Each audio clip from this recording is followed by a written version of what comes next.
అందరికీ నమస్తే, అస్సలాము అలైకుం. ఇక్కడ ఒక వ్యక్తి బాగా గమనించండి.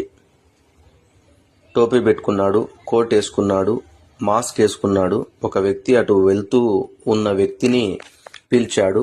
పిలిచిన తర్వాత ఈ అడ్రస్ ఏంటో చూడండి అన్నాడు. గట్టిగా పేపర్ని కొట్టాడు. దాంట్లో ఉన్న రసాయనం అతని ముక్కుకు వెళ్ళింది.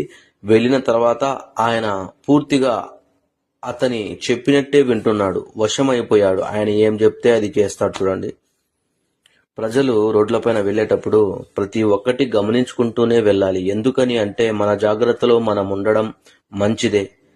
మన బిడ్డలకు, మన తల్లులకు, మన అక్కలకు అందరికీ మనం తోడుగా ఉండాలి. కాబట్టి ఇక్కడ కూడా చూడండి, ఇంకో విషయం. ఒక వ్యక్తి స్టైల్గా మాస్క్ వేసుకొని వచ్చాడు. పేపర్ ఇచ్చాడు. అడ్రస్ ఏంటో చెప్పు అన్నాడు. అతను చూశాడు. అతను కూడా సేమ్ అలాగే చేశాడు. చూడండి, టప్ అని కొట్టాడు. ఆ తర్వాత ఆ నశాలం అతనికి కూడా ఎక్కింది.